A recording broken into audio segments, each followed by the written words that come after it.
Chapitre 19. La scène pascale. C'est le commencement de la souffrance du jeudi saint. Les apôtres, ils sont 10, s'occupent activement de préparer le cénacle. Judas, grimpé sur la table, regarde s'il y a de l'huile dans tous les lampions du grand lampadaire qui ressemble à une corolle de fuchsia double, car la tige de suspension est entourée de 5 ampoules qui ressemblent à des pétales. Puis un second tour, plus bas, qui est une vraie couronne de petites flammes, puis il y a enfin 3 petits lampions suspendus à des chaînettes qui semblent les pistils de la fleur lumineuse. Puis il saute par terre et aide André à disposer avec art la vaisselle sur la table sur laquelle on a étendu une nappe très fine. J'entends André qui dit « Quel lin splendide !» Et l'Iscariote « Un des meilleurs de Lazare. Marthe a voulu absolument l'apporter. »« Et ses calices et ses amphores, alors ?» observe Thomas, qui a mis le vin dans les amphores précieuses et les regarde avec admiration, en se regardant dans leurs fines panses, et il en caresse les poignets ciselés d'un œil de connaisseur. « Qui sait quelle valeur, hein ?» demande Judas Iscariote. « C'est travailler au marteau. Mon père en serait fou. L'argent et l'or en feuilles se plient facilement à la chaleur, mais traité ainsi, un moment peut tout abîmer. Il suffit d'un coup mal donné. Il faut en même temps de la force et de la légèreté. Tu vois les poignées? Elles sont tirées de la masse et ne sont pas soudées. Chose de riche. Pense que toute la limaille et le dégrossissement se perdent. Je ne sais pas si tu me comprends. Eh, si, je comprends. C'est comme fait un sculpteur. Tout à fait cela. Tous admirent, puis retournent à leur travail. Tel dispose les sièges, et tel autre prépare les crédences. Pierre et Simon entrent ensemble. L'Iscariote dit « Oh, vous êtes venus finalement. Où êtes-vous allés de nouveau? Après être arrivés avec le maître et nous, vous vous êtes enfuis de nouveau. » « Encore une tâche avant l'heure, » répond brièvement Simon. « Tu es mélancolique ?» Simon répond. « Je crois qu'avec ce qu'on a entendu en ces jours et de ces lèvres que jamais on ne trouve mensongères, il y en a bien une raison. » Pierre murmure entre ses dents. « Et avec cette puanteur de... » Bon, tais-toi, Pierre. « Toi aussi! Tu me sembles fou depuis quelques jours. Tu as la figure d'un lapin sauvage qui sent derrière lui le chacal, » répond Judas l'Iscariote. Pierre réplique. « Et toi, tu as le museau de la fouine. Toi aussi, tu n'es pas très beau depuis quelques jours. Tu regardes d'une façon, tu as même l'œil de travers. Qui attends-tu, ou qu'espères-tu voir? Tu sembles plein d'assurance. Tu veux le faire paraître, mais tu as l'air de quelqu'un qui a peur. Oh, quant à la peur, tu n'es certainement pas un héros, toi non plus. » Jean lui répond. « Personne de nous ne l'est, Judas. Tu portes le nom du Maccabée, mais tu ne l'es pas. Moi, je dis avec mon nom, Dieu fait grâce, mais je te jure que j'ai en moi le tremblement de qui sait porter malheur et d'être surtout dans la disgrâce de Dieu. Simon de Jonas, rebaptisé la Pierre, est mou maintenant comme de la cire près du feu.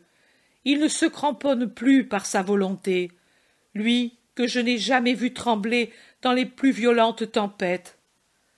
Matthieu, Barthélemy et Philippe semblent des somnambules.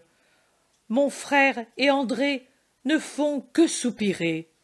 Les 2 cousins, qui ont la douleur de la parenté avec celle de l'amour pour le maître, regarde-les, ils semblent déjà des vieillards. Thomas a perdu son entrain, et Simon semble redevenu le lépreux épuisé d'il y a maintenant 3 ans, tant il est creusé par la douleur, je dirais corrodé, livide, avili. « Oui, Il nous a tous suggestionnés par sa mélancolie, observe l'Iscariote. Jacques d'Alphée dit: Mon cousin Jésus, mon maître et Seigneur et le vôtre, et n'est pas mélancolique. Si tu veux dire par ce nom qu'il est triste à cause de la douleur excessive que tout Israël est en train de lui donner, et que nous voyons, et l'autre douleur cachée que lui seul voit, je te dis, tu as raison. Mais si tu uses de ce terme pour dire qu'il est fou, je te l'interdis. Et n'est-ce pas de la folie qu'une idée fixe de mélancolie? J'ai fait aussi des études profanes, et je sais. Il a trop donné de lui-même. Maintenant, il a l'esprit épuisé. Ce qui signifie de la démence, n'est-ce pas? Demande l'autre cousin Jude, apparemment calme. Tout à fait cela. Il avait bien vu ton père, juste de sainte mémoire, à qui tu ressembles pour la justice et la sagesse. Jésus, triste destin d'une illustre maison trop vieille et frappée de sénilité psychique, a toujours eu une tendance à cette maladie, d'abord douce, puis toujours de plus en plus agressive. Tu as vu comme il a attaqué pharisiens et scribes, sadducéens et hérodiens. Il s'est rendu la vie impossible comme un chemin hou couvert d'éclats de quartz. Et c'est lui qui les a semés. Nous l'aimions tant que l'amour nous l'a caché. Mais ceux qui l'ont aimé sans l'idolâtrer, ton père, ton frère Joseph et Simon au début, ont vu juste. Nous devions ouvrir les yeux en les écoutant. Au contraire, nous avons été tous séduits par sa douce fascination de malade.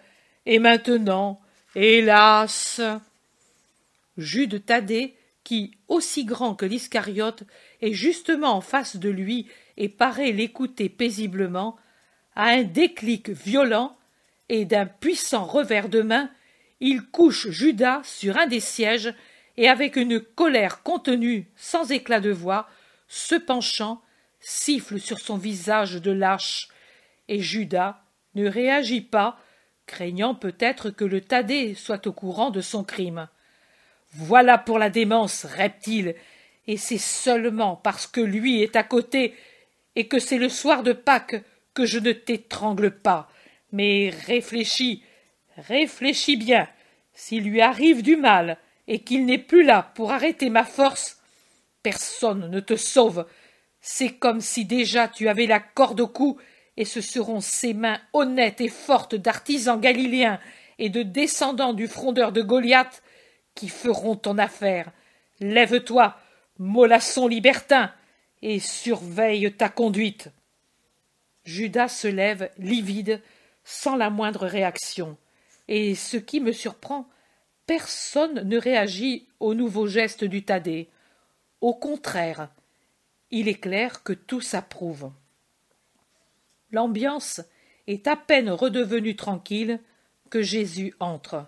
Il se présente au seuil de la petite porte par laquelle sa grande taille passe difficilement, met le pied sur le petit palier et, avec son sourire doux et triste, dit en ouvrant les bras: « La paix soit avec vous. » Sa voix est lasse, comme celle de quelqu'un qui souffre physiquement et moralement.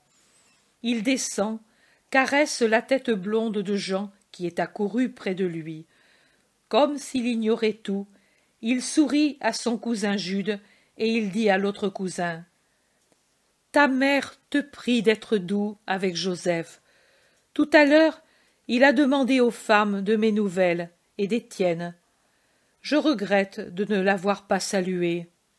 Tu le feras demain. » Demain. Mais j'aurai toujours le temps de le voir. Oh, Pierre, nous allons rester finalement un peu ensemble. Depuis hier, tu sembles pour moi un feu follet. Je te vois, puis je ne te vois plus. Aujourd'hui, je puis presque dire que je t'ai perdu. Toi aussi, Simon.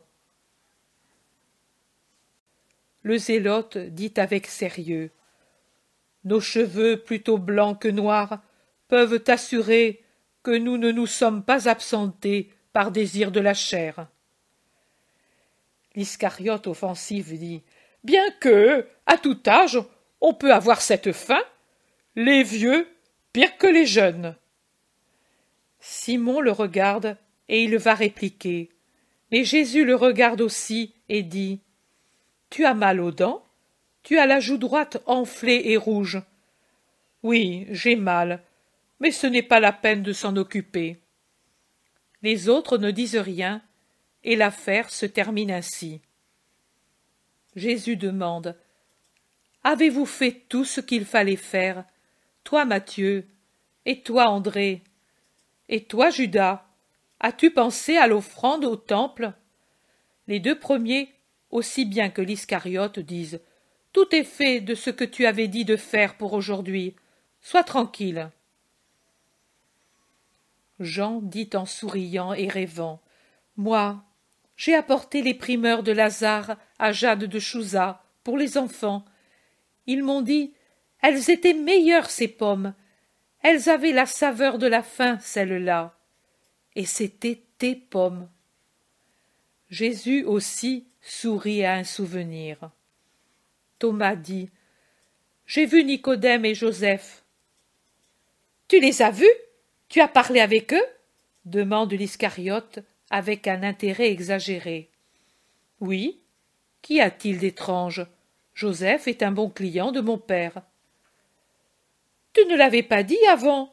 C'est pour cela que j'ai été étonné. » Judas essaie de remédier à l'impression qu'il avait donnée d'abord de son inquiétude pour la rencontre de Joseph et de Nicodème avec Thomas. Barthélemy dit « Il me semble étrange qu'ils ne soient pas venus ici pour te vénérer. Ni eux, ni Chouza, ni Manahan, aucun des... » Mais Judas l'Iscariote, avec un faux rire, interrompt Barthélemy et il dit « Le crocodile se terre quand il le faut. » Simon, agressif, demande, comme il n'a jamais été. « Que veux-tu dire? Qu'insinues-tu » ? Paix, mais qu'avez-vous? C'est la soirée pascale. Jamais nous n'avons eu un si digne apparat pour consommer l'agneau.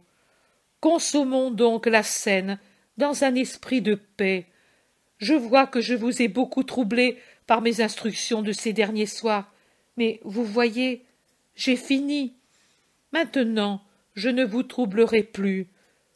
Tout n'est pas dit de ce qui se rapporte à moi. Seulement l'essentiel. Le reste, vous le comprendrez par la suite. Il vous sera dit, oui, il viendra, celui qui vous le dira. Jean, va avec Judas et un autre prendre les coupes pour la purification. Et puis, asseyons-nous à table. Jésus est d'une douceur déchirante. Jean avec André, Jude Thaddée avec Jacques apporte la vaste coupe, y verse l'eau et offre l'essuie-main à Jésus et à leurs compagnons qui font la même chose avec eux. La coupe, qui est un bassin de métal, est mise dans un coin. Jésus dit « Et maintenant, à vos places, moi ici, et ici à droite Jean, et de l'autre côté mon fidèle Jacques, les deux premiers disciples. Après Jean, ma pierre forte, et après Jacques, celui qui est comme l'air. On ne le remarque pas, mais il est toujours présent et réconforte. André. Près de lui, mon cousin Jacques. Tu ne te plains pas, doux frère, si je donne la première place au premier? Tu es le neveu du juste, dont l'esprit palpite et plane sur moi en cette soirée plus que jamais. Et la paix, père de ma faiblesse enfantine, chêne à l'ombre duquel se restaurèrent la mère et le fils. Et la paix. Après Pierre, Simon. Simon, viens ici un moment. Je veux fixer ton visage loyal. Après, je ne te verrai plus que mal, car les autres me couvriront ta figure honnête. Merci, Simon, de tout. Et il l'embrasse. Simon, quand il le laisse, va à sa place, portant ses mains à son visage en marquant son affliction. En face de Simon, mon Bartholomaï, deux honnêtetés et deux sagesses qui se reflètent. Ils sont bien ensemble. Et tout près, toi, Jude mon frère. Ainsi, je te vois, et il me semble être à Nazareth, quand quelque fête nous réunissait tous à une table. Et aussi à Cana, tu te souviens? Nous étions ensemble. Une fête de noces. Le premier miracle. L'eau changée en vin. Aujourd'hui aussi une fête. Et aujourd'hui aussi il y aura un miracle. Le vin changera de nature. Et il sera... Jésus se plonge dans ses pensées, la tête inclinée et comme isolé dans son monde secret. Les autres le regardent et ne parlent pas. Il relève la tête et fixe Judas Iscariote auquel il dit « Tu seras en face de moi. »« Tu m'aimes à ce point, plus que Simon, que tu veuilles toujours m'avoir en face de toi ?»« Tellement, tu l'as dit. »« Pourquoi, maître ?»« Parce que tu es celui qui a fait plus que tous pour cette heure. » Judas jette un regard changé sur le maître et sur ses compagnons. Sur le premier, avec un air de compassion, sur les autres, avec un air de triomphe. Et à côté de toi, d'une part Matthieu, de l'autre Thomas. Alors, Matthieu à ma gauche et Thomas à ma droite.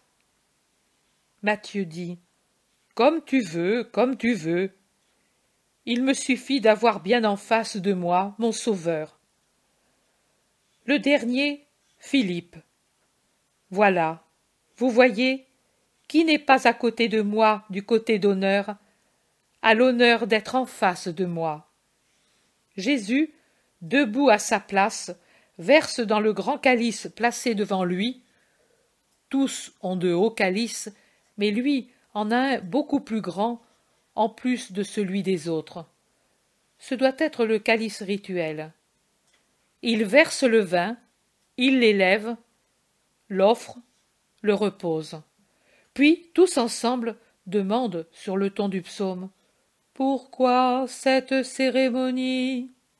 Question de pure forme, on le comprend, rituel. Jésus, en chef de famille, y répond « Ce jour rappelle notre libération de l'Égypte. Que soit béni Yahvé qui a créé le fruit de la vigne. » Il boit une gorgée de ce vin qu'il a offert et passe le calice aux autres. Puis il offre le pain, en fait des morceaux, le distribue. Ensuite, les légumes, trempés dans la sauce rougeâtre qui est dans 4 saucières. Une fois terminée cette partie du repas, il chante des psaumes, tous en chœur. On apporte de la crédence sur la table et on place en face de Jésus le grand plateau de l'agneau rôti. Pierre, qui a le rôle de première partie du chœur, si vous voulez, demande « Pourquoi cet agneau ainsi présenté ?» En souvenir de quand Israël fut sauvé par l'agneau immolé. Le premier-né ne mourut pas là où le sang brillait sur les montants de la porte et sur l'architrave. Et ensuite, alors que l'Égypte pleurait ses fils premiers-nés qui étaient morts, depuis le palais royal jusqu'au taudis, les Hébreux, commandés par Moïse, se mirent en marche vers la terre de la libération et de la promesse, les côtés déjà saints, les sandales aux pieds, le bourdon en main.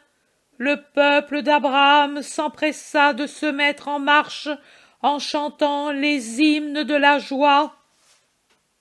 Tous se lèvent debout et entonnent. Quand Israël sortit d'Égypte et la maison de Jacob du milieu d'un peuple barbare, la Judée devint son sanctuaire. etc. Maintenant, Jésus découpe l'agneau, verse un nouveau calice, le passe après en avoir bu. Puis il chante encore. Enfants, louez le Seigneur, que soit béni le nom de l'Éternel, maintenant et toujours, dans les siècles. De l'Orient à l'Occident, il doit être loué, etc. Jésus donne les parts en faisant attention que chacun soit bien servi, exactement comme un père de famille parmi ses fils qui lui sont tous chers. Il est solennel, un peu triste, alors qu'il dit « J'ai ardemment désiré de manger avec vous cette Pâque. Cela a été mon désir des désirs, depuis qu'éternellement j'ai été le Sauveur. Je savais que cette heure précéderait cette autre, et la joie de me donner mettait à l'avance ce soulagement à mon martyre. J'ai ardemment désiré de manger avec vous cette Pâque, car jamais plus je ne goûterai du fruit de la vigne jusqu'à ce que soit venu le royaume de Dieu. Alors je m'assiérai de nouveau avec les élus au banquet de l'agneau, pour les noces des vivants avec le vivant. Mais y viendront seulement ceux qui auront été humbles et purs de cœur, comme je le suis. Barthélemy demande « Maître, tout à l'heure, tu as dit que qui n'a pas l'honneur de la place a celui d'être en face de toi. Comment alors pouvons-nous savoir qui est le premier d'entre nous ?» Tous, et personne. Une fois, nous revenions fatigués, avec la nausée de la rancœur des pharisiens. Mais, fatigués, vous ne l'étiez pas pour discuter entre vous de qui était le plus grand. Un enfant accourut près de moi, un de mes petits amis, et son innocence adoucit mon dégoût de tant de choses. Et ce n'était pas la dernière, votre humanité opiniâtre. Où es-tu maintenant, petit Benjamin, à la réponse sage, venue à toi du ciel, car, ange comme tu l'étais, l'esprit te parlait. Je vous ai dit alors, si quelqu'un veut être le premier, qu'il soit le dernier et le serviteur de tous. Et je vous ai donné en exemple l'enfant sage. Maintenant je vous dis, les rois des nations les dominent, et les peuples opprimés, tout en les haïssant, les acclament, et on les appelle les rois bienfaiteurs, pères de la patrie. Mais la haine couve sous le respect menteur.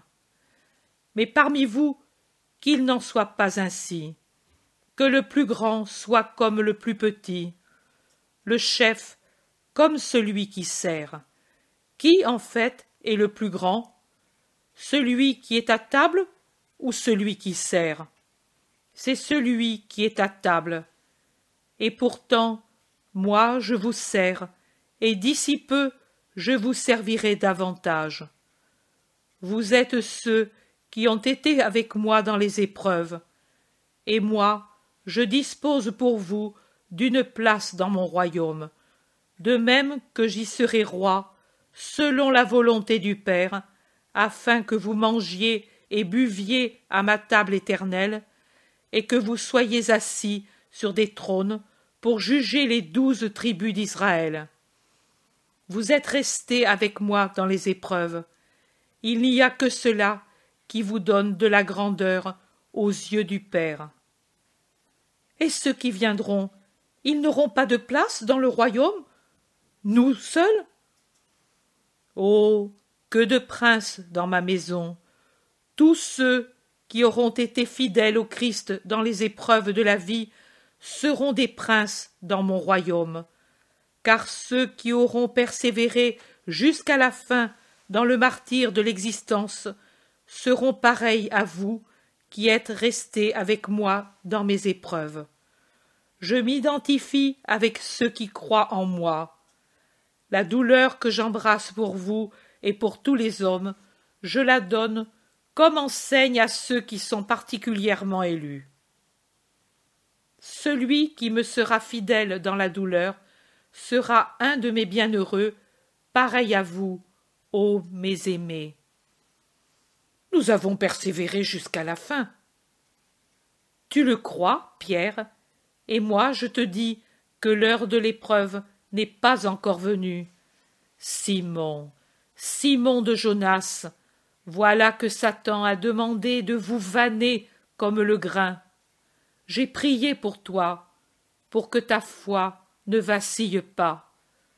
Toi, quand tu te seras repenti, confirme tes frères. Je sais que je suis un pécheur, mais je serai fidèle à toi jusqu'à la mort. Je n'ai pas ce péché, je ne l'aurai jamais. Ne sois pas orgueilleux, mon Pierre. Cette heure changera une infinité de choses qui avant étaient ainsi et qui maintenant seront différentes. Combien elles apportent et imposent des nécessités nouvelles. Vous le savez, je vous l'ai toujours dit, même quand nous allions par des chemins écartés, parcourus par des bandits. Ne craignez pas, il ne vous arrivera aucun mal, parce que les anges du Seigneur sont avec nous. Ne vous préoccupez de rien. Vous rappelez-vous quand je vous disais « N'ayez pas d'inquiétude pour ce que vous devez manger et pour le vêtement. Le Père sait de quoi nous avons besoin. » Je vous disais aussi « L'homme est beaucoup plus qu'un passereau, et que la fleur qui aujourd'hui est de l'herbe et demain est du foin. Et pourtant, le Père a soin aussi de la fleur et du petit oiseau. Pouvez-vous alors douter qu'il n'ait pas soin de vous? Je vous disais encore, donnez à qui vous demande, à celui qui vous offense, présentez l'autre joue. Je vous disais, n'ayez pas de bourse ni de bâton, parce que je vous ai enseigné l'amour et la confiance. Mais maintenant, ce n'est plus ce temps. Maintenant, je vous dis, vous est-il rien manqué jusqu'à maintenant? Avez-vous jamais été offensé? Rien, maître, et toi seul as été offensé. Vous voyez donc que ma parole était vraie. Mais maintenant, les anges ont tous été rappelés par leur Seigneur. C'est l'heure des démons. Avec leurs ailes d'or, eux, les anges du Seigneur, se couvrent les yeux, s'enveloppent et souffrent de ce que leurs ailes ne soient pas couleur du chagrin. Car c'est une heure de deuil cruel, sacrilège. Il n'y a pas d'anges sur la terre ce soir. Ils sont près du trône de Dieu pour couvrir de leurs chants les blasphèmes du monde déicide et les pleurs de l'innocent. Et nous sommes seuls, vous et moi seuls. Et les démons sont les maîtres de l'heure. Aussi maintenant, nous allons prendre les apparences et les mesures des pauvres hommes qui se défient et n'aiment pas.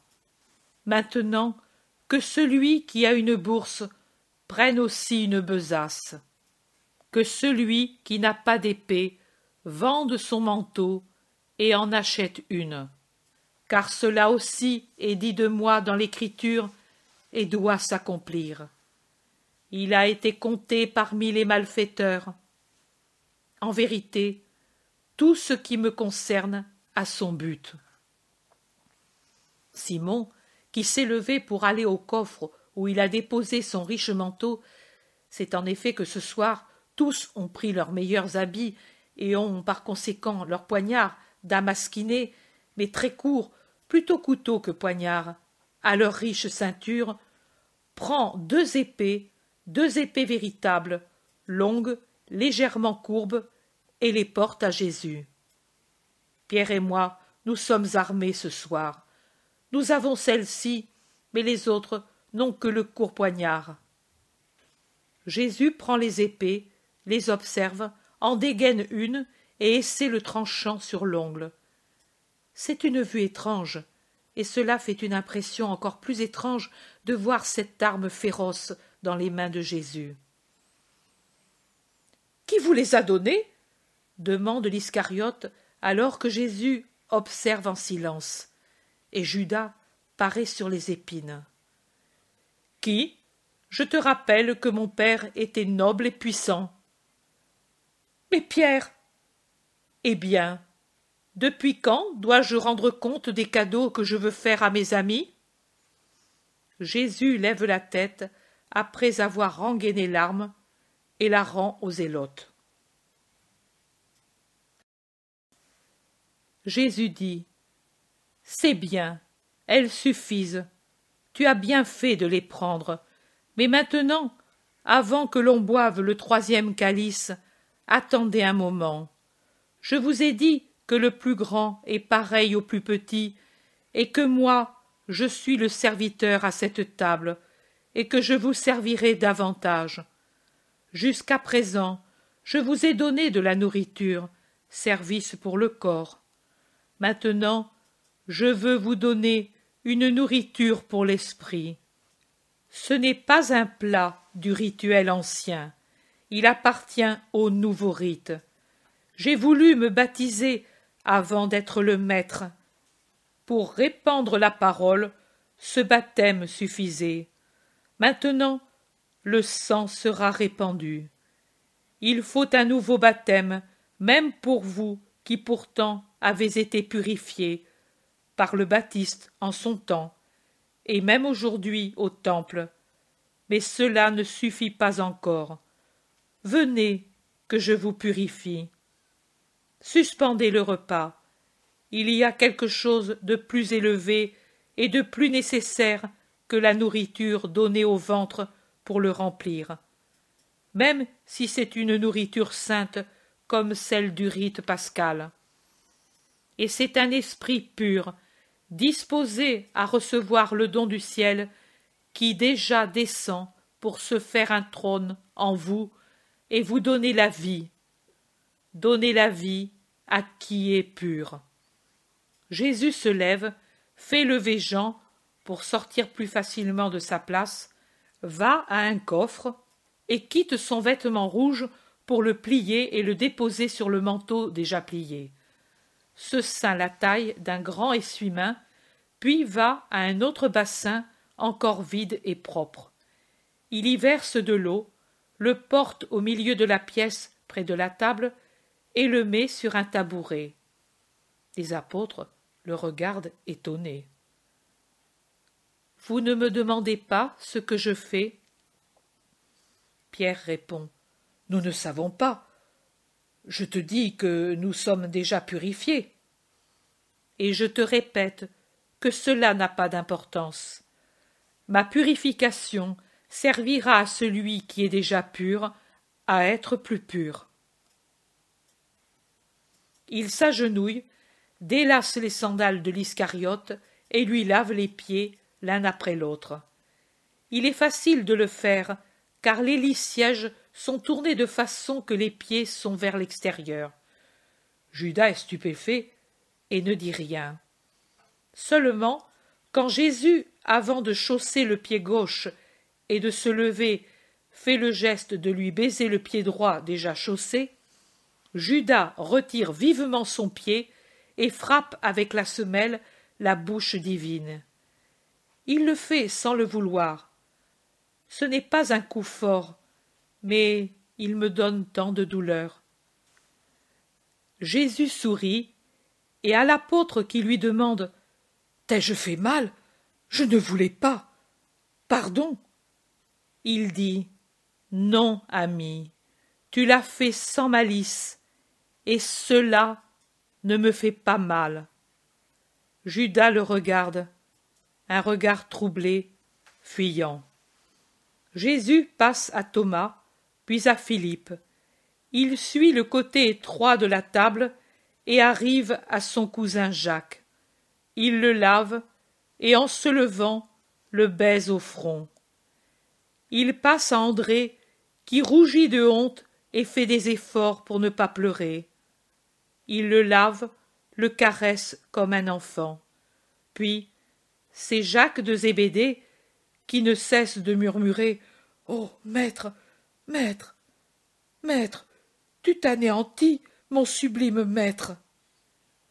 Jean a déjà délacé ses sandales, et alors que Jésus se penche pour lui essuyer les pieds, il s'incline pour baiser ses cheveux.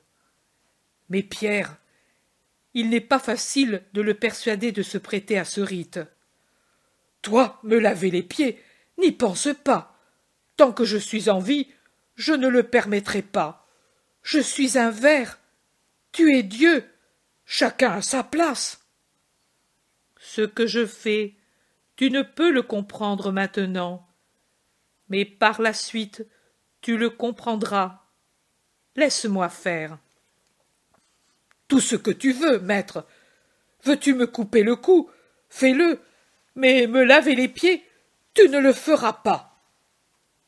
Ô mon Simon, tu ne sais pas que si je ne te lave pas, tu n'auras pas part à mon royaume?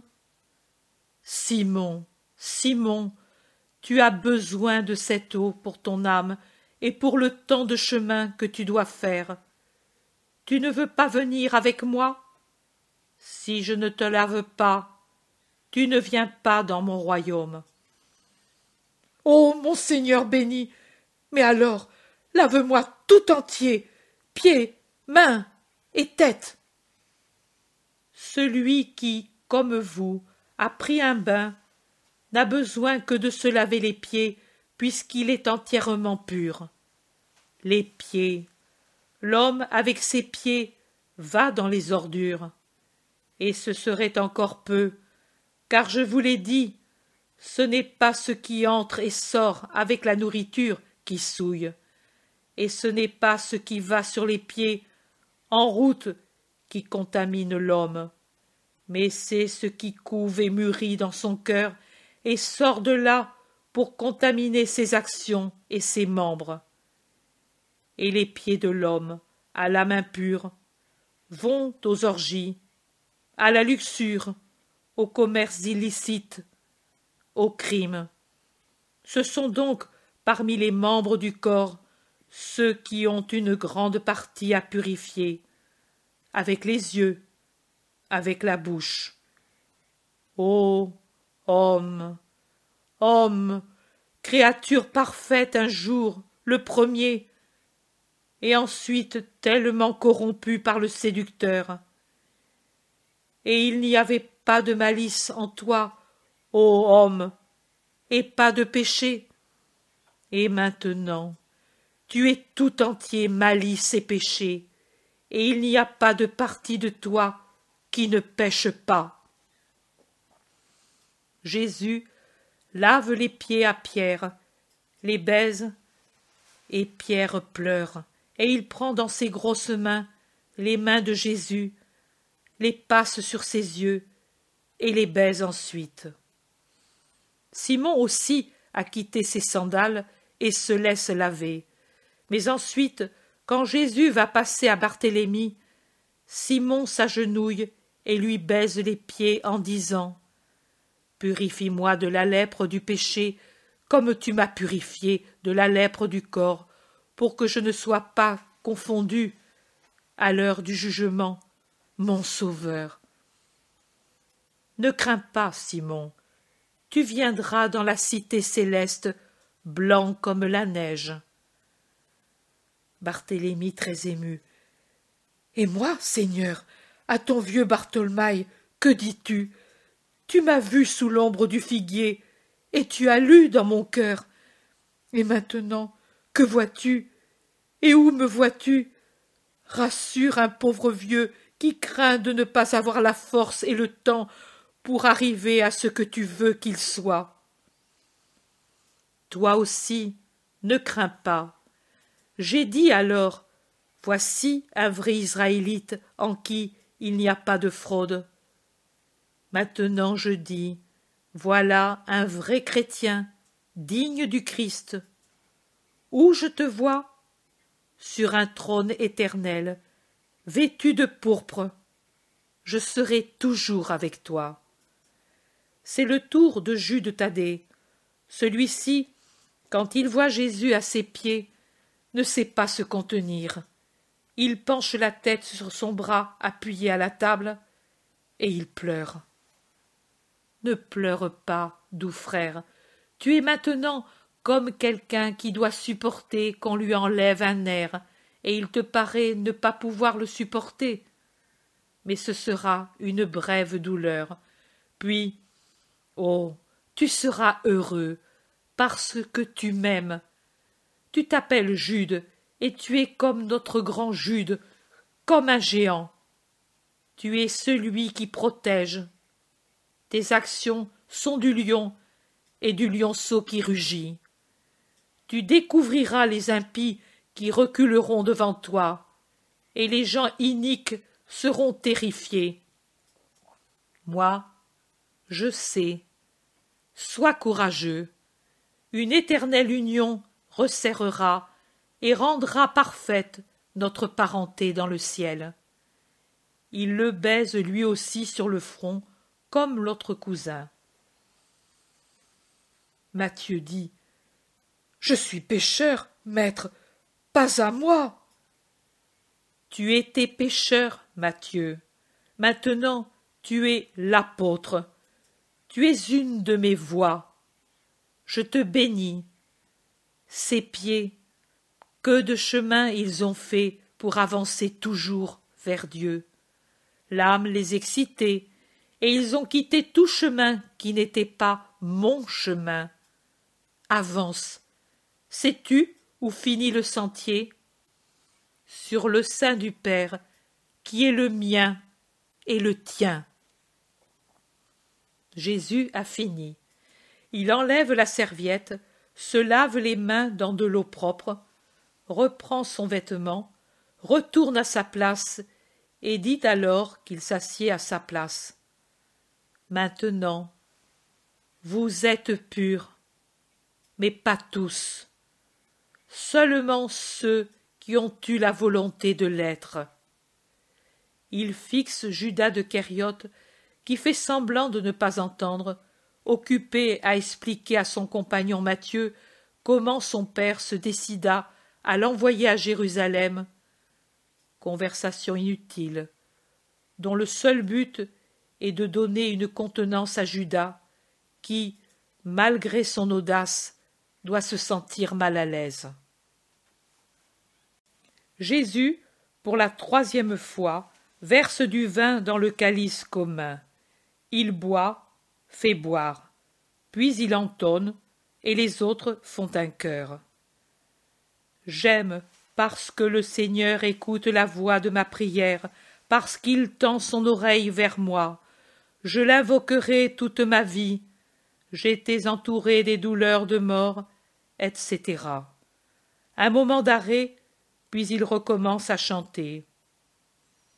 J'ai eu foi, c'est pour cela que j'ai parlé, mais j'ai été fortement humilié, et je disais dans mon trouble, tout homme est menteur. Il regarde fixement Judas. La voix de mon Jésus, fatigué ce soir, reprend sa force quand il s'écrie. Elle est précieuse devant Dieu, la mort des saints. Et tu as brisé mes chaînes, je te sacrifierai une hostie de louange en invoquant le nom du Seigneur, etc. Un autre bref arrêt dans le chant, et puis il reprend. Louez tous le Seigneur, ô nations, louez-le, tous les peuples, car elle s'est affermie sur nous sa miséricorde, et la vérité du Seigneur dure éternellement. Un autre arrêt bref, et puis un long hymne. Célébrez le Seigneur, car il est bon, car sa miséricorde dure éternellement. Judas de Kériote chante tellement faux que par 2 fois Thomas lui redonne le ton de sa puissante voix de baryton et le regarde fixement. Les autres aussi le regardent, car généralement il est bien dans le ton de sa voix.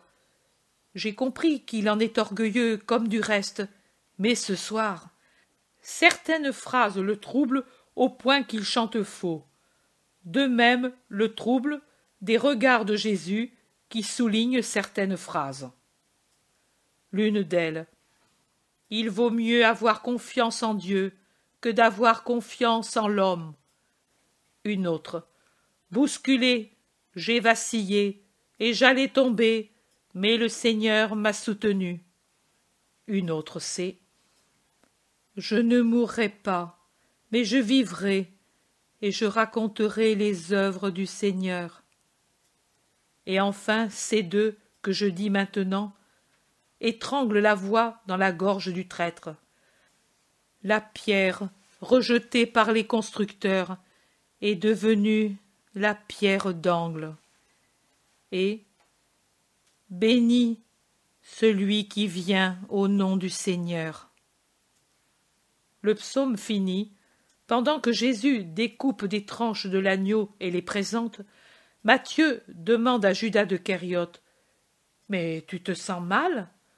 Non, laisse-moi tranquille, ne t'occupe pas de moi. » Matthieu hausse les épaules. Jean, qui a entendu, dit: « Le maître aussi n'est pas bien. Qu'as-tu, mon Jésus?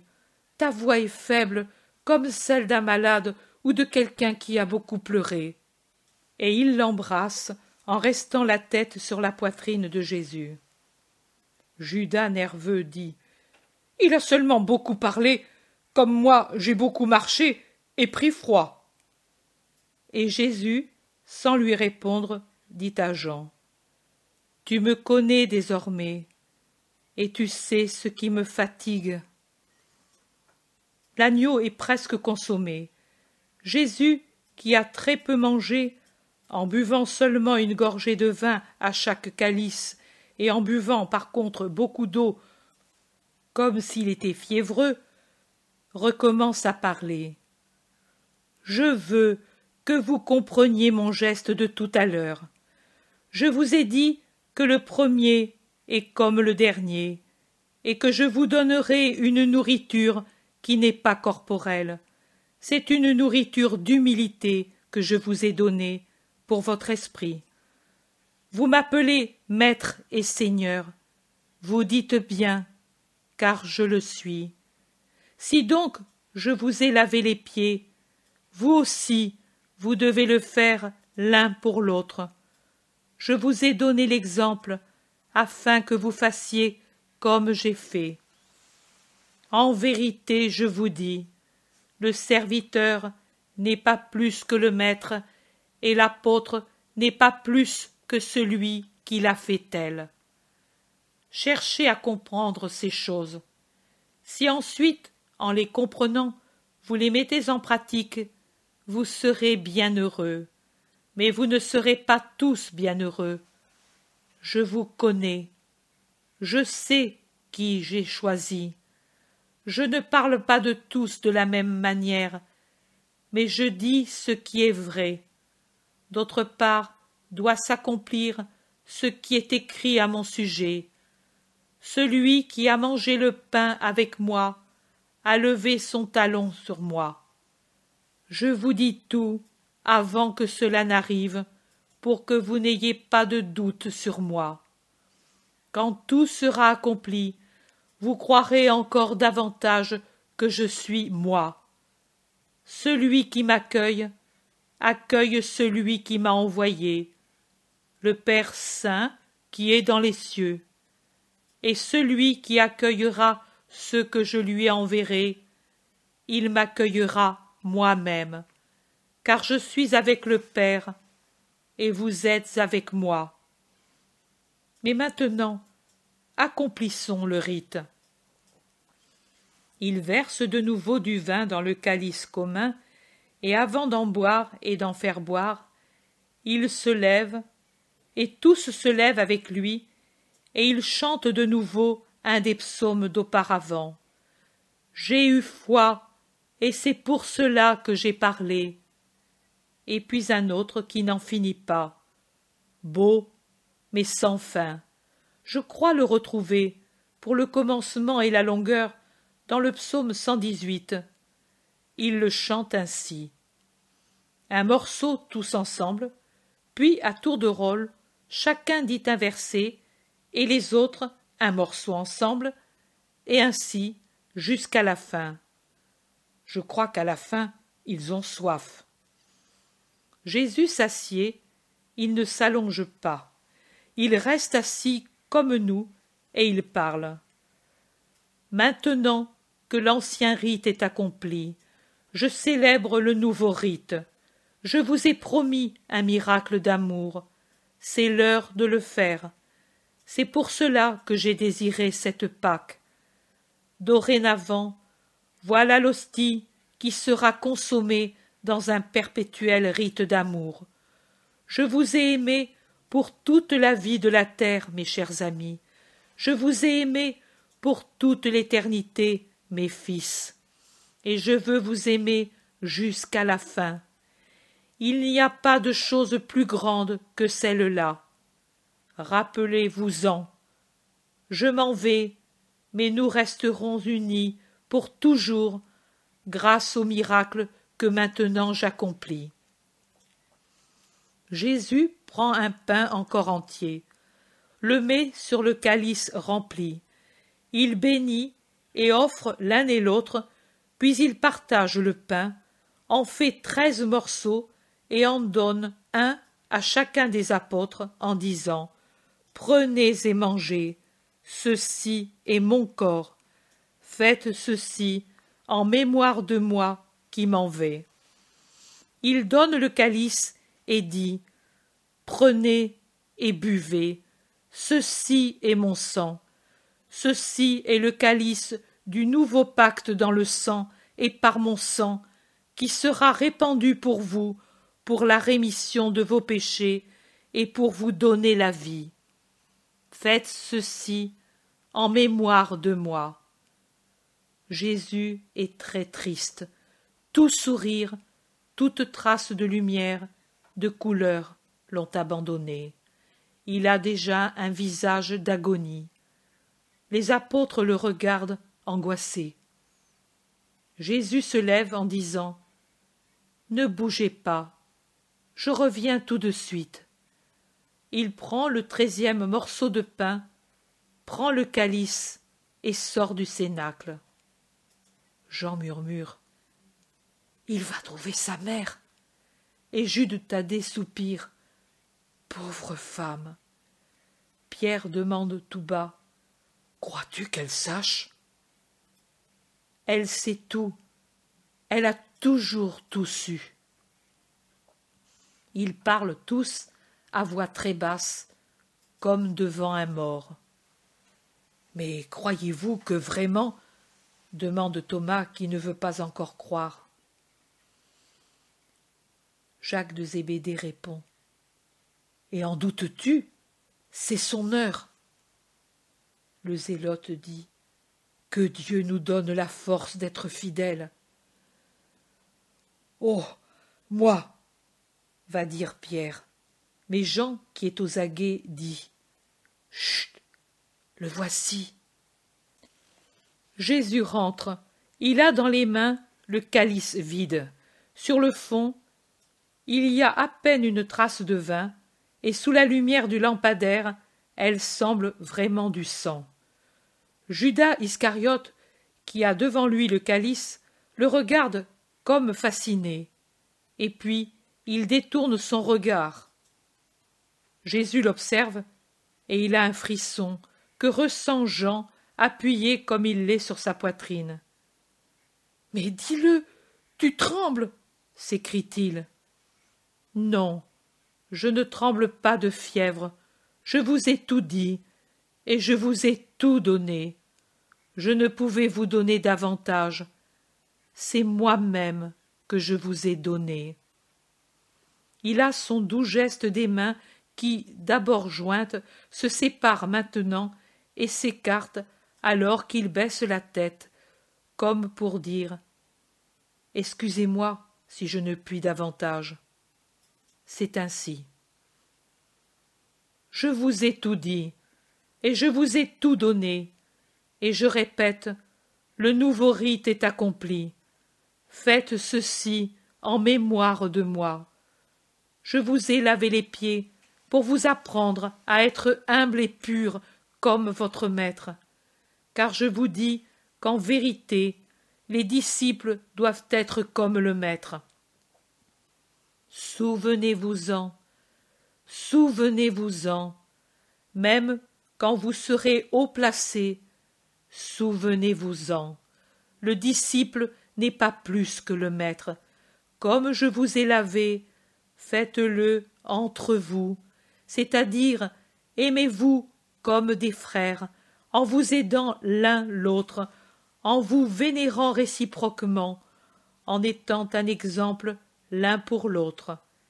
Et soyez purs, pour être dignes de manger le pain vivant descendu du ciel, et pour avoir en vous et par lui la force d'être mes disciples dans un monde ennemi qui vous haïra à cause de mon nom. Mais l'un de vous n'est pas pur, l'un de vous me trahira. De cela, mon esprit est fortement troublé. La main de celui qui me trahit est avec moi sur cette table, et ni mon amour, ni mon corps, ni mon sang, ni ma parole ne le rappellent ni ne le font repentir. Je lui pardonnerai en allant à la mort pour lui aussi. Les disciples se regardent terrifiés. Ils se scrutent, se suspectant l'un l'autre. Pierre fixe l'Iscariote dans un réveil de tous ses doutes. Jude Thaddée se lève brusquement pour regarder à son tour l'Iscariote au-dessus de Matthieu. Mais l'Iscariote a tant d'assurance. À son tour, il regarde fixement Matthieu comme s'il le suspectait. Puis il fixe Jésus et sourit en demandant « Serait-ce moi, celui-là » Il paraît le plus sûr de sa propre honnêteté et il parle ainsi pour ne pas laisser tomber la conversation. Jésus répète son geste en disant « Tu le dis, Judas de Simon, ce n'est pas moi, c'est toi qui le dis. Je ne t'ai pas nommé. Pourquoi t'accuses-tu? Interroge ton admoniteur intérieur, ta conscience d'homme, la conscience que le Dieu Père t'a donnée pour te conduire en homme, et rends-toi compte si elle t'accuse. Tu le sauras avant tous. Mais si elle te rassure, pourquoi dis-tu une parole et penses-tu à une chose dont il est anathème même d'en parler ou d'y penser par plaisanterie? Jésus parle avec calme. Il semble qu'il soutienne la thèse proposée comme peut le faire un savant à sa classe. L'émoi est grand, mais le calme de Jésus l'apaise. Cependant, Pierre, qui soupçonne le plus Judas, peut-être le Thaddée aussi, mais il le paraît moins, désarmé comme il l'est par la désinvolture de l'Iscariote, tire Jean par la manche. Quand Jean, qui s'est tout serré contre Jésus en entendant parler de trahison, se tourne, il lui murmure « Demande-lui qui c'est ».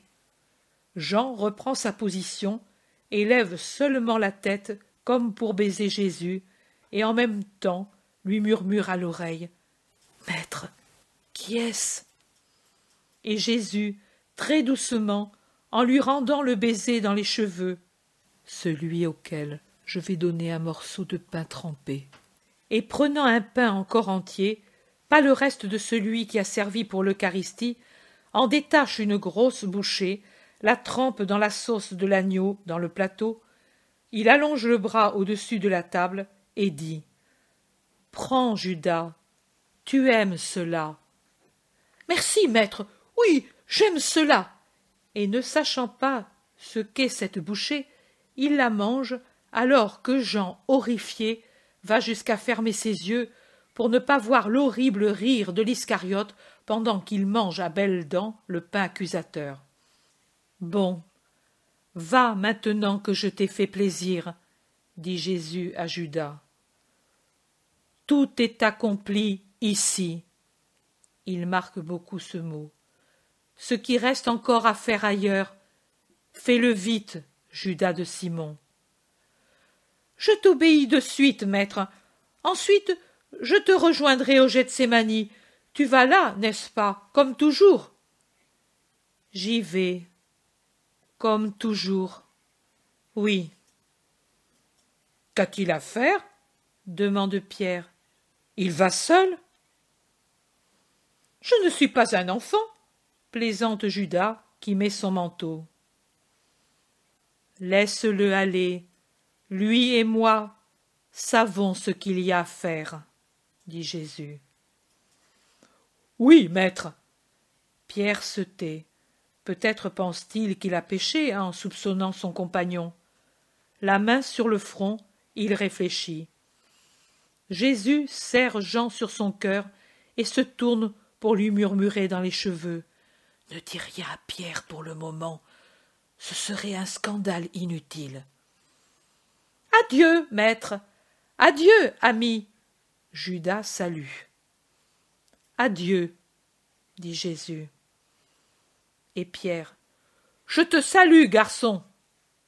Jean, la tête presque sur le sein de Jésus, murmure. Satan. Seul Jésus l'entend et soupire. Ici tout s'arrête, mais Jésus dit. Je suspends par pitié pour toi. Je te donnerai la fin de la scène à un autre moment. La scène continue. Il y a quelques minutes de silence absolu. Jésus a la tête inclinée, en caressant machinalement les cheveux blonds de Jean. Puis il se secoue, lève la tête, tourne son regard à un sourire qui réconforte les disciples. Il dit « Quittons la table et asseyons-nous tous les uns près des autres, comme autant de fils autour de leur père. » Ils prennent les lits sièges qui étaient derrière la table, ceux de Jésus, Jean, Jacques, Pierre, Simon, André et du cousin Jacques, et ils les portent de l'autre côté. Jésus prend place sur le sien, toujours entre Jacques et Jean. Mais quand il voit qu'André va s'asseoir à la place laissée par l'Iscariote, il crie « Non, pas là !» Un cri impulsif que son extrême prudence ne réussit pas à empêcher. Puis il se reprend en parlant ainsi. Il n'est pas besoin de tant de place. En restant assis, on peut tenir sur eux seuls. Ils suffisent. Je vous veux très proche. Jacques de Zébédée appelle Pierre. Assieds-toi ici. Moi, je m'assois sur ce petit tabouret au pied de Jésus. Pierre dit. Que Dieu te bénisse, Jacques. Je le désirais tant. Et il se serre contre son maître, qui est ainsi serré de près par Jean et Pierre, avec Jacques à ses pieds. Jésus sourit. Je vois que commence à opérer la parole dite auparavant. Les bons frères s'aiment. Moi aussi je te dis, Jacques, que Dieu te bénisse. Ce geste aussi, l'Éternel ne l'oubliera pas, et tu le trouveras là-haut. Moi, je puis tout ce que je demande, vous l'avez vu. Il a suffi d'un de mes désirs pour que le Père accorde au Fils de se donner en nourriture à l'homme. Avec ce qui vient d'arriver, le Fils de l'homme a été glorifié, car c'est un témoignage de pouvoir le miracle qui n'est possible qu'aux amis de Dieu. Plus le miracle est grand, et plus est sûre et profonde cette divine amitié. C'est un miracle qui, par sa forme, sa durée et sa nature, par son étendue et les limites qu'il atteint, est le plus fort qui puisse exister. Je vous le dis, il est si puissant, surnaturel, inconcevable pour l'homme orgueilleux, que bien peu le comprendront, comme il doit être compris, et que beaucoup le négligeront. Que dirais-je alors? Condamnation pour eux? Non, je dirais pitié. Mais plus grand est le miracle, plus grande est la gloire qui en revient à son auteur. C'est Dieu lui-même qui dit « Voilà, mon bien-aimé a voulu cela, Il l'a eue, et c'est moi qui les lui ai accordée, parce qu'il possède une grande grâce à mes yeux. Et ici, il dit, il a une grâce sans limite, comme est infini le miracle accompli par lui. De même, à la gloire qui revient à l'auteur du miracle de la part de Dieu, il y a la gloire qui, de son auteur, revient au Père. Car toute gloire spirituelle, venant de Dieu, revient à sa source, et la gloire de Dieu, bien qu'elle soit infinie, s'accroît toujours plus et brille par la gloire de ses saints. C'est pourquoi je vous dis, de même que le Fils de l'homme a été glorifié par Dieu, ainsi Dieu a été glorifié par le Fils de l'homme. J'ai glorifié Dieu en moi-même, à son tour, Dieu glorifiera son Fils en lui. C'est bientôt qu'il va le glorifier. Exulte, toi qui reviens à ton siège, ô essence spirituelle de la seconde personne. Exulte, ô chair, qui va remonter après un si long exil dans la fange. Et ce n'est pas le paradis d'Adam, mais le paradis sublime du Père qui va t'être donné comme demeure. S'il a été dit que par la stupeur d'un commandement de Dieu donné par la bouche d'un homme, le soleil s'est arrêté, que n'arrivera-t-il pas dans les astres quand ils verront le prodige de la chair de l'homme monter et prendre place à la droite du Père dans sa perfection de matière glorifiée? Mes petits enfants, c'est pour peu de temps encore que je reste avec vous, et vous, ensuite, vous me chercherez comme des orphelins cherchent leur père mort, et en pleurant, vous irez en parlant de lui, et vous frapperez en vain à son tombeau muet, et puis encore, vous frapperez aux portes azurées du ciel, avec votre âme lancée dans une suppliante recherche d'amour, disant « Où est notre Jésus? Nous le voulons. Sans lui, il n'y a plus de lumière dans le monde, ni de joie, ni d'amour. Rendez-le-nous, ou bien laissez-nous entrer. Nous voulons être où il est. Mais pour le moment, vous ne pouvez venir où je vais. Je l'ai dit aussi aux Juifs. Ensuite, vous me chercherez, mais où je vais, vous ne pouvez venir. Je le dis aussi à vous. Pensez à la mère, elle non plus ne pourra venir où je vais, et pourtant j'ai quitté le Père pour venir à elle et me faire Jésus dans son sein sans tache. Et pourtant, c'est de l'inviolé que je suis venu dans l'extase lumineuse de ma naissance, et c'est de son amour devenu lait que je me suis nourri. Je suis fait de pureté et d'amour, car Marie m'a nourri de sa virginité fécondée par l'amour parfait qui vit dans le ciel. Et pourtant, c'est par elle que j'ai grandi, en lui coûtant fatigues et larmes. Et pourtant, je lui demande un héroïsme tel que jamais il n'en a été accompli, et par rapport auquel celui de Judith et de Jaël sont des héroïsmes de pauvres femmes discutant avec leurs rivales près de la fontaine de leur village. Et pourtant, personne ne lui est pareil quand il s'agit de m'aimer, et malgré cela, je la laisse et je vais où elle ne viendra que dans beaucoup de temps. Pour elle, ce n'est pas le commandement que je vous donne à vous. Sanctifiez-vous année par année, mois par mois, jour par jour, heure par heure, pour pouvoir venir à moi quand ce sera votre heure. En elle est toute grâce et toute sainteté. C'est la créature qui a tout eu et qui a tout donné.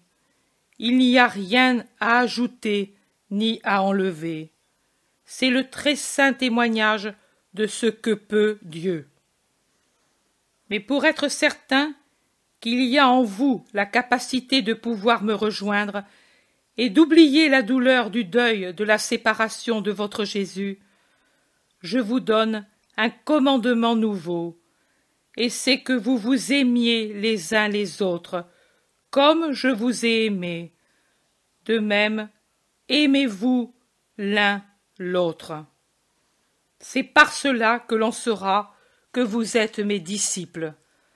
Quand un père a de nombreux fils, par quoi reconnaît-on qu'ils sont tels?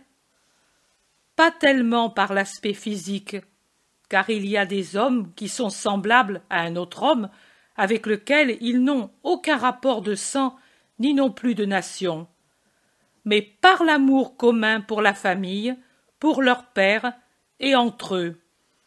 Et le père une fois mort, la bonne famille ne se désagrège pas, parce qu'il y a un même sang, et que c'est toujours celui qui vient de la semence du Père, et il noue des liens que la mort elle-même ne délie pas, parce que l'amour est plus fort que la mort.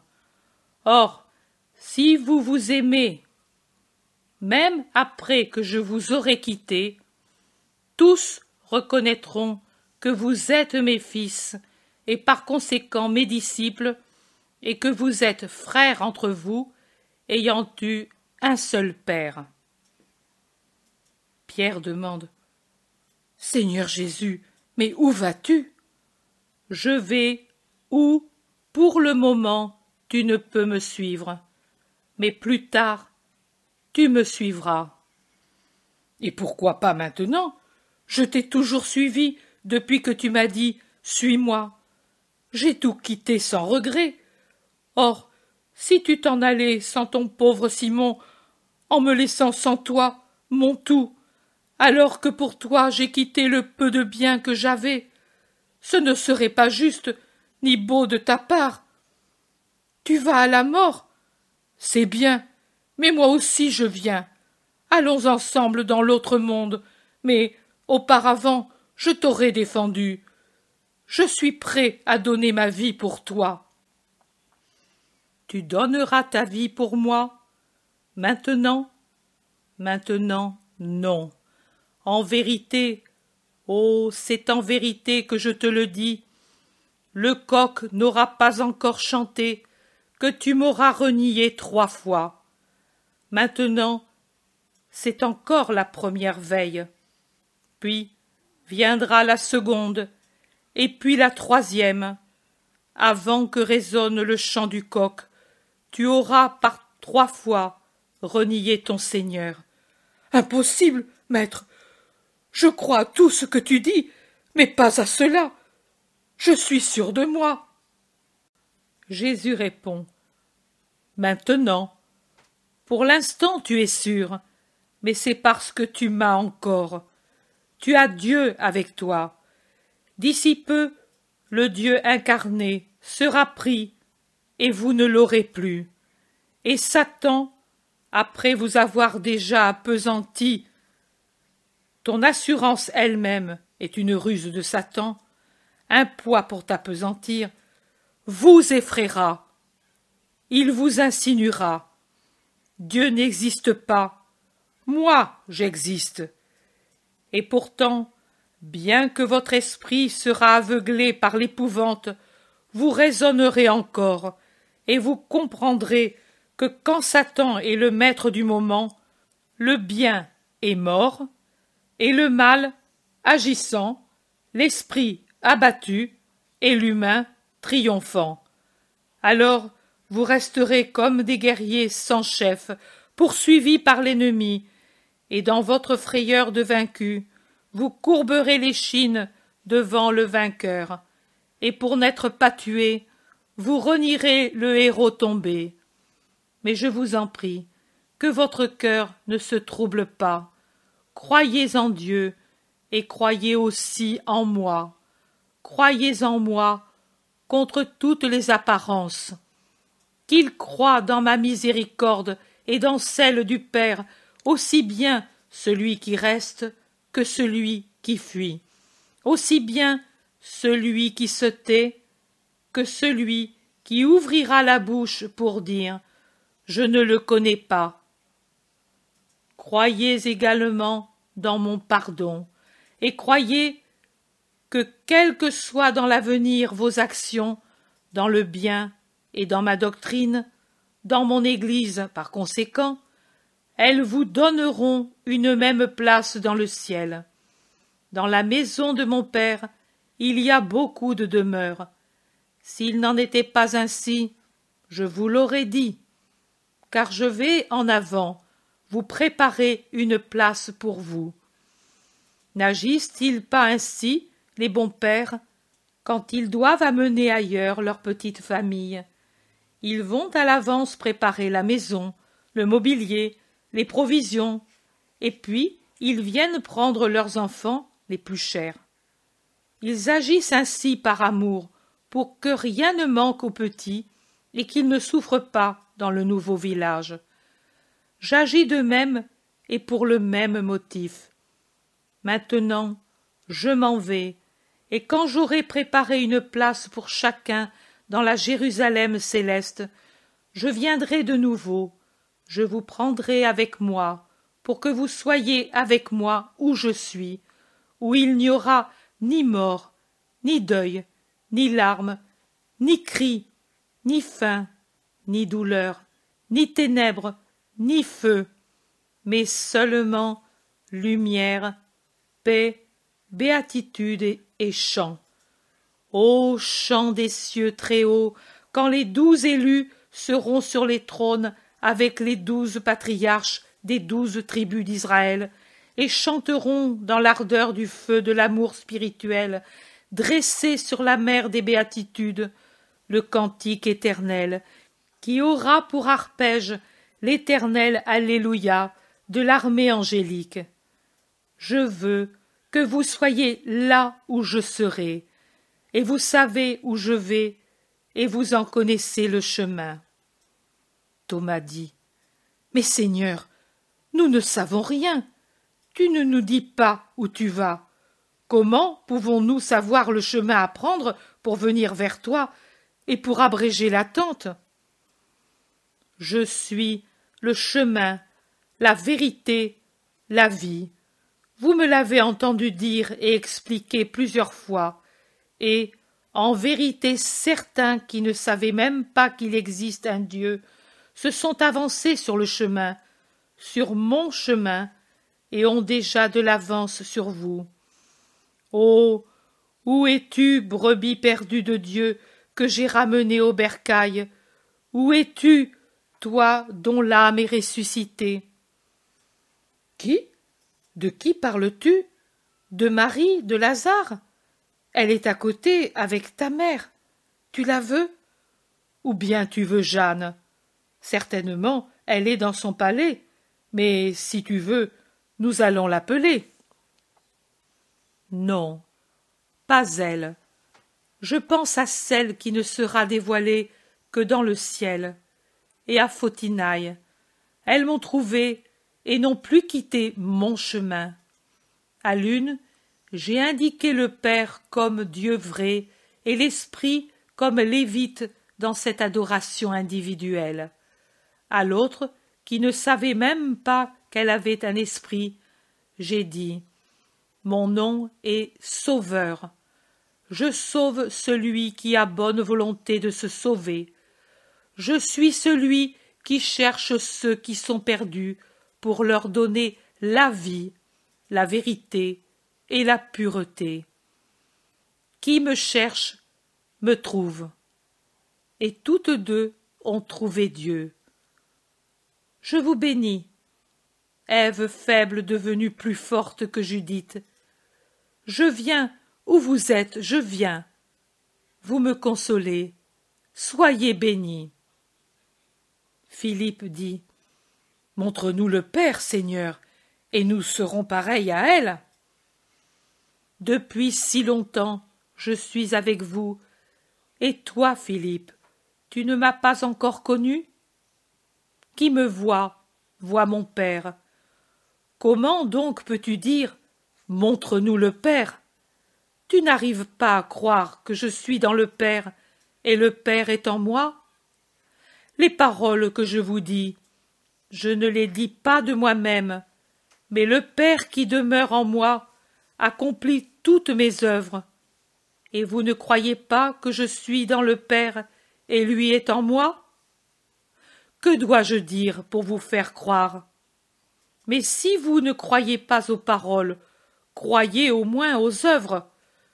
Je vous dis, et je vous le dis avec vérité, celui qui croit en moi fera les œuvres que je fais, et en fera encore de plus grandes, parce que je vais au Père. Et tout ce que vous demanderez au Père en mon nom, je le ferai pour que le Père soit glorifié en son Fils. Et je ferai ce que vous me demanderez au nom de mon nom. Mon nom est connu pour ce qu'il est réellement, de moi seul, du Père qui m'a engendré et de l'Esprit qui procède de notre amour. Et par ce nom, tout est possible. Qui pense à mon nom avec amour m'aime et obtient. Mais il ne suffit pas de m'aimer. Il faut observer mes commandements pour avoir le véritable amour. Ce sont les œuvres qui témoignent des sentiments, et au nom de cet amour, je prierai le Père, et lui vous donnera un autre consolateur pour qu'il reste pour toujours avec vous. Quelqu'un que Satan et le monde ne peuvent atteindre, l'esprit de vérité que le monde ne peut recevoir et ne peut frapper, car il ne le voit pas et ne le connaît pas. Il s'en moquera, mais lui est si élevé que le mépris ne pourra l'atteindre, alors que, compatissant au-delà de toute mesure, il sera toujours avec celui qui l'aime, même s'il est pauvre et faible. Vous le connaîtrez, car il demeure déjà avec vous, et bientôt sera en vous. Je ne vous laisserai pas orphelin. Je vous l'ai déjà dit, je reviendrai à vous. Mais, avant que ce ne soit l'heure de venir vous prendre pour aller dans mon royaume, je viendrai. Je viendrai à vous. D'ici peu, le monde ne me verra plus. Mais vous me voyez parce que je vis et vous vivez, et vous me verrez parce que je vivrai et vous aussi vivrez.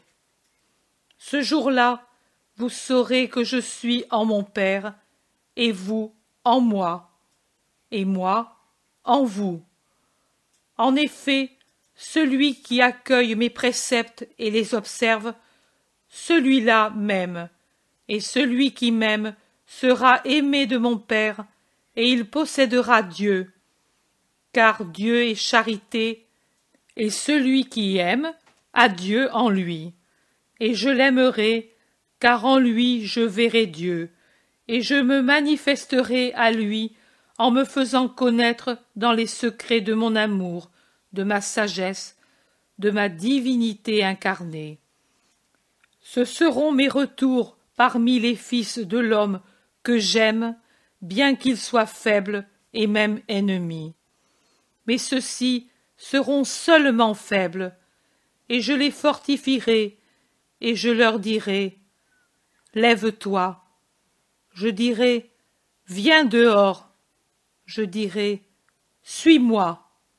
Je dirai, écoute. Je dirai, écris. Et vous êtes parmi ceux-ci. Jude Thaddée demande, pourquoi, Seigneur, te manifestes-tu à nous et pas au monde?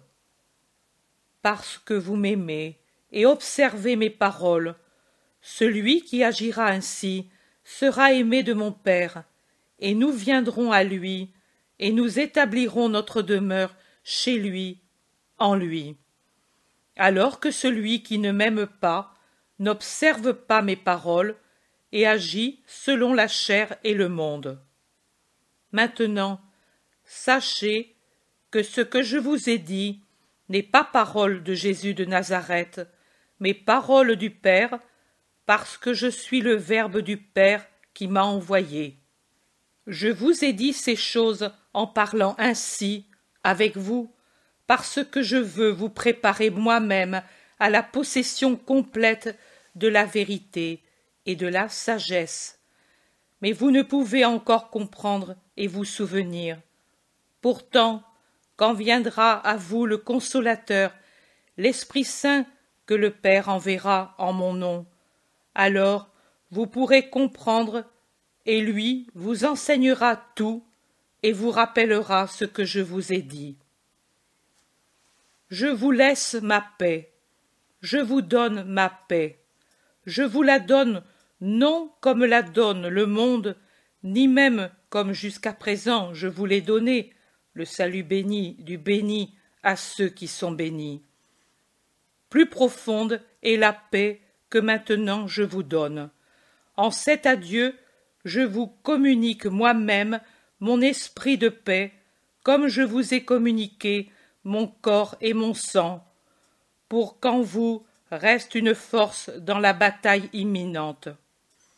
Satan et le monde vont déchaîner la guerre contre votre Jésus.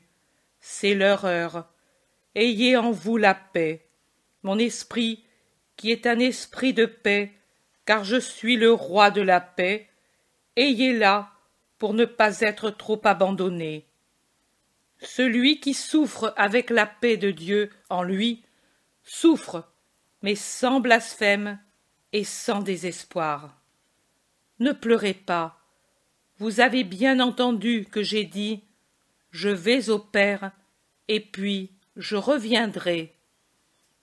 Si vous m'aimiez au-delà de la chair, vous vous réjouiriez, car je vais au Père après un si long exil. Je vais vers celui qui est plus grand que moi et qui m'aime. Je vous l'ai dit maintenant, avant que cela s'accomplisse, comme je vous ai dit toutes les souffrances du Rédempteur avant d'aller vers elle, afin que, quand tout sera accompli, vous croyiez toujours plus en moi. Ne vous troublez pas ainsi, ne vous effrayez pas, votre cœur a besoin d'équilibre. Je n'ai plus que peu à vous parler, et j'ai encore tant à dire. Arrivé au terme de mon évangélisation, il me semble n'avoir encore rien dit, et tant il reste encore à faire. Votre état augmente cette sensation. Et que dirais-je alors? Que j'ai manqué à mon devoir? Ou que vous êtes si dur de cœur que cela n'a servi à rien? Vais-je douter? Non, je me fie à Dieu et je vous confie à lui, vous, mes bien-aimés. Lui accomplira l'œuvre de son Verbe. Je ne suis pas comme un père qui meurt et n'a d'autre lumière que l'humaine. J'espère en Dieu. Et même en sentant en moi se presser tous les conseils dont je vois que vous avez besoin, et en voyant fuir le temps, je vais tranquille vers mon sort. Je sais que sur les semences tombées en vous va descendre une rosée qui les fera toutes germer. Et puis viendra le soleil du Paraclet, et elles deviendront un arbre puissant. Il va venir, le prince de ce monde, avec qui je n'ai rien à faire. Et, si ce n'avait été dans un but de rédemption, il n'aurait rien pu sur moi. Mais cela arrive afin que le monde sache que j'aime le Père et que je l'aime jusqu'à l'obéissance qui me soumet à la mort, et que je fais ce qu'il m'a ordonné. C'est l'heure de partir. Levez-vous et écoutez les ultimes paroles.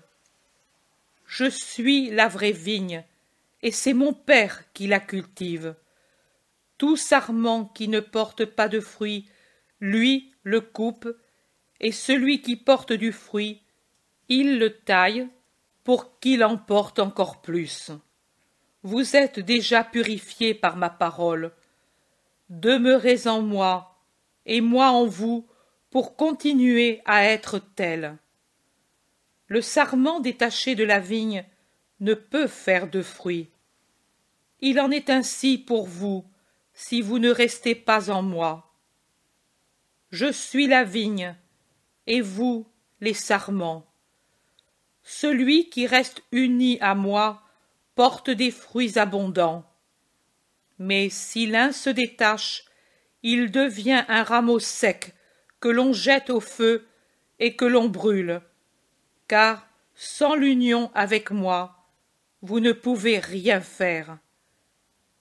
Restez donc en moi, et que mes paroles restent en vous.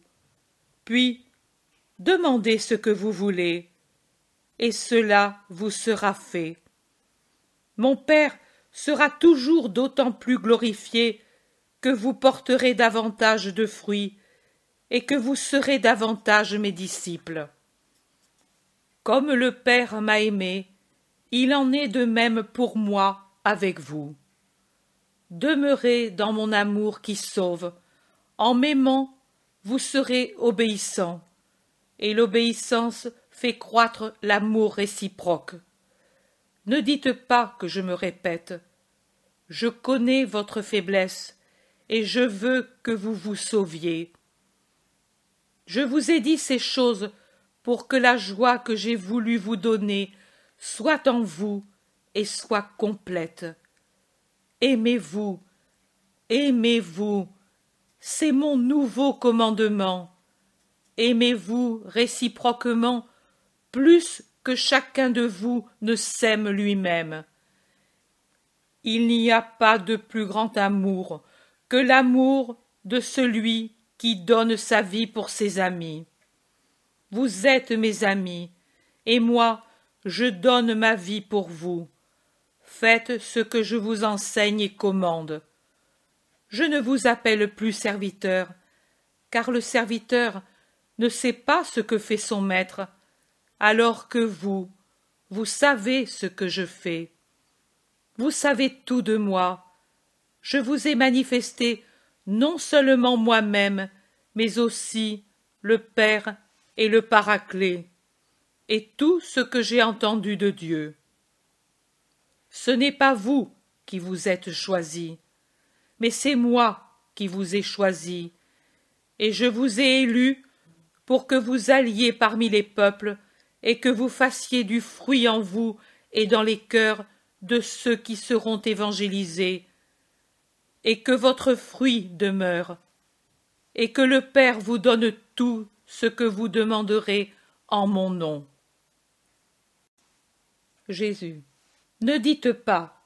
Et alors, si tu nous as choisis, pourquoi as-tu choisi un traître? Si tu connais tout, pourquoi as-tu fait cela? Ne vous demandez pas non plus qui est celui-là. Ce n'est pas un homme, c'est Satan.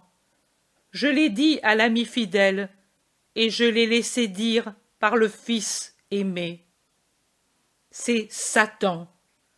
Si Satan ne s'était pas incarné, l'éternel singe de Dieu, en une chair mortelle, ce possédé n'aurait pas pu se soustraire à mon pouvoir de Jésus. J'ai dit possédé.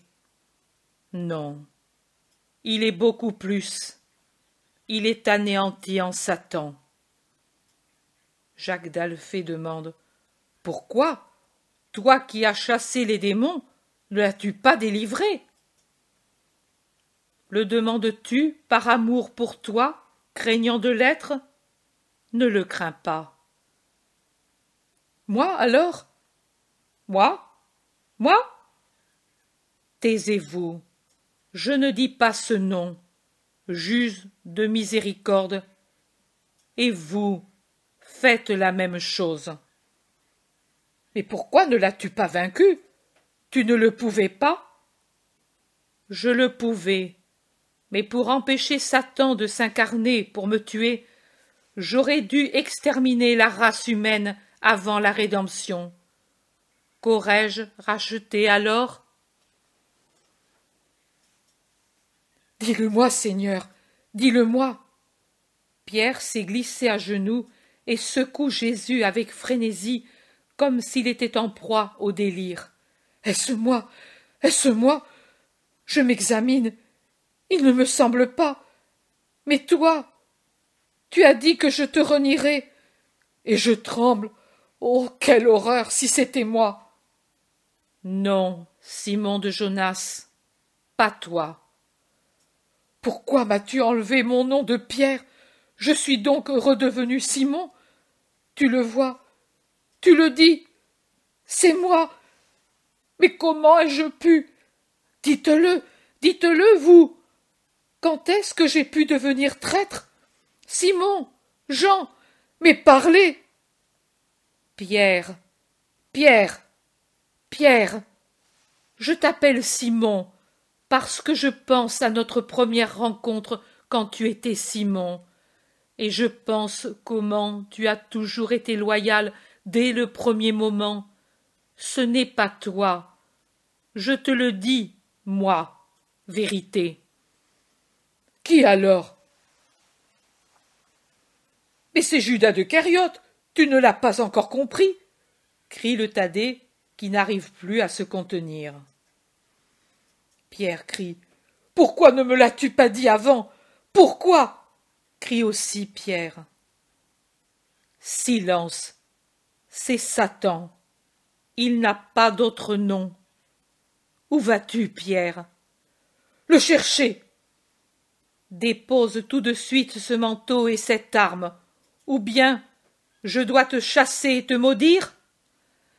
Non, non, ô mon Seigneur, mais moi, je suis peut-être malade de délire, moi.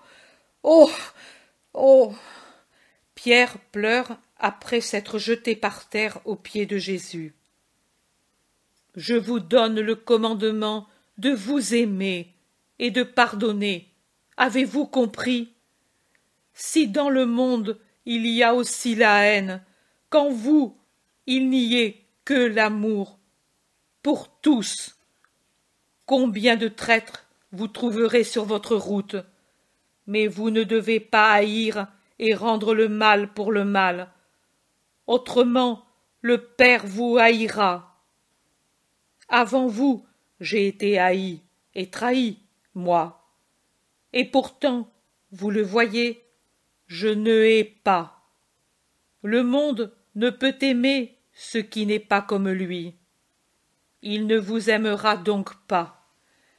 Si vous lui apparteniez, il vous aimerait. Mais vous n'êtes pas du monde, car je vous ai pris du milieu du monde, et c'est pour cela que vous êtes haïs. Je vous ai dit, le serviteur n'est pas plus que le maître. S'ils m'ont persécuté, ils vous persécuteront vous aussi. S'ils m'ont écouté, ils vous écouteront vous aussi. Mais ils feront tout à cause de mon nom, parce qu'ils ne connaissent pas, ne veulent pas connaître celui qui m'a envoyé. Si je n'étais pas venu, et si je n'avais pas parlé, ils ne seraient pas coupables, mais maintenant leur péché est sans excuse. Ils ont vu mes œuvres, entendu mes paroles, et pourtant ils m'ont haï, et avec moi le Père, parce que le Père et moi, nous sommes une seule unité avec l'amour. Mais il était écrit, tu m'as haï sans raison. Cependant, quand sera venu le Consolateur, l'Esprit de vérité qui procède du Père, ce sera lui qui rendra témoignage de moi. Et vous aussi, vous me rendrez témoignage, parce que dès le début, vous avez été avec moi. Ceci, je vous le dis pour que, quand ce sera l'heure, vous ne soyez pas abattus et scandalisés. Il va venir le temps où ils vous chasseront des synagogues et où celui qui vous tuera pensera rendre ainsi un culte à Dieu? Ils n'ont connu ni le Père, ni moi. C'est là leur excuse. Je ne vous ai pas dit ces choses en les développant autant avant maintenant, parce que vous étiez comme des enfants à peine nés. Mais maintenant, la mère vous quitte, je m'en vais. Vous devez vous accoutumer à une autre nourriture. Je veux que vous la connaissiez. Personne ne me demande plus « Où vas-tu » La tristesse vous rend muet. Et pourtant, c'est un bien pour vous aussi que je m'en aille. Autrement, le consolateur ne viendra pas. C'est moi qui vous l'enverrai. Et quand il sera venu, par le moyen de la sagesse et de la parole, les œuvres et l'héroïsme qu'il versera en vous, il convaincra le monde de son péché déicide et de la justice de ma sainteté. Et le monde sera nettement divisé en réprouvés, ennemis de Dieu, et en croyants. Ces derniers seront plus ou moins saints, selon leur volonté. Mais le jugement du prince du monde et de ses serviteurs sera fait. Je ne puis vous en dire davantage, car vous ne pouvez encore comprendre. Mais lui, le divin Paraclet, vous donnera la vérité entière, car il ne parlera pas de lui-même, mais il dira tout ce qu'il aura entendu de l'Esprit de Dieu, et il vous annoncera l'avenir. Il prendra ce qui vient de moi, c'est-à-dire de ce qui encore appartient au Père, et vous le dira. Jésus dit, « Encore un peu de temps pour se voir, ensuite vous ne me verrez plus.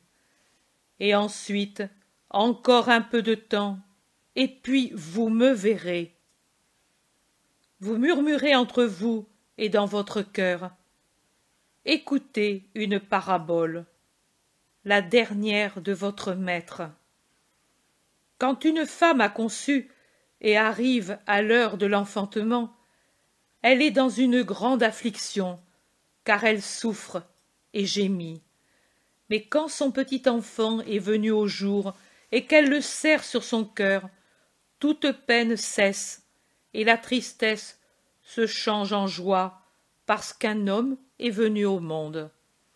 Ainsi pour vous, vous pleurerez et le monde rira de vous, mais ensuite votre tristesse se changera en joie, une joie que le monde ne connaîtra jamais. Vous êtes triste maintenant, mais quand vous me reverrez, votre cœur deviendra plein d'une joie que personne n'aura plus le pouvoir de vous ravir, une joie tellement pleine qu'elle estompera tout besoin de demander à la fois pour l'esprit et pour le cœur et pour la chair. Vous vous repaîtrez seulement de ma vue, oubliant toute autre chose. Mais justement, à partir de ce moment-là, vous pourrez tout demander en mon nom, et cela vous sera donné par le Père pour que vous ayez toujours plus de joie. Demandez, demandez, et vous recevrez. L'heure vient où je pourrai vous parler ouvertement du Père. Ce sera parce que vous aurez été fidèles dans l'épreuve, et tout sera surmonté. Votre amour sera parfait du fait qu'il vous aura donné la force dans l'épreuve.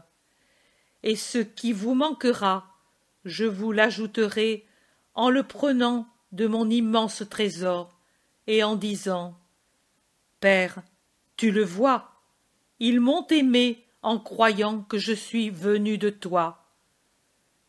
Descendu dans le monde, maintenant je le quitte, et je vais au Père, et je prierai pour vous. » Oh, maintenant tu t'expliques. Maintenant, nous savons ce que tu veux dire, et que tu sais tout, et que tu réponds sans que personne t'interroge. Vraiment, tu viens de Dieu. Vous croyez maintenant, à la dernière heure? Cela fait 3 ans que je vous parle, mais déjà en vous opère le pain qui est Dieu, et le vin qui est sang, qui n'est pas venu de l'homme, et vous donne le premier frisson de la déification. Vous deviendrez des dieux si vous persévérez dans mon amour et dans ma possession. Non pas comme l'a dit Satan à Adam et Ève, mais comme je vous le dis. C'est le vrai fruit de l'arbre du bien et de la vie. Le mal est vaincu en qui s'en nourrit, et la mort est morte. Qui en mange vivra éternellement et deviendra Dieu dans le royaume de Dieu. Vous serez des dieux si vous restez en moi. Et pourtant, voilà, bien qu'ayant en vous ce pain et ce sang, puisqu'arrive l'heure où vous serez dispersés, vous vous en irez pour votre compte, et vous me laisserez seul. Mais je ne suis pas seul, j'ai le Père avec moi. Père, Père, ne m'abandonne pas. Je vous ai tout dit, pour vous donner la paix, ma paix. Vous serez encore opprimés, mais ayez foi. J'ai vaincu le monde. Jésus se lève, ouvre les bras en croix et dit avec un visage lumineux la sublime prière au Père. Jean la rapporte intégralement. Les apôtres pleurent plus ou moins ouvertement et bruyamment. Pour finir, ils chantent un hymne. Jésus les bénit, puis il ordonne: mettons nos manteaux, maintenant, et partons. André, dis au chef de maison de laisser tout ainsi par ma volonté. Demain, cela vous fera plaisir de revoir ce lieu. Jésus le regarde. Il paraît bénir les murs, le mobilier, tout. Puis il prend son manteau et s'éloigne, suivi des disciples. Près de lui se trouve Jean, auquel il s'appuie. « Tu ne salues pas la mère ?» lui demande le fils de Zébédée. « Non, tout est déjà fait. Ne faites pas de bruit. » Simon, qui a allumé une torche à la lampe, éclaire le vaste corridor qui va à la porte. Pierre ouvre avec précaution le portail, et ils sortent tous sur le chemin, et puis, faisant jouer une clé, ils ferment du dehors, et ils se mettent en route.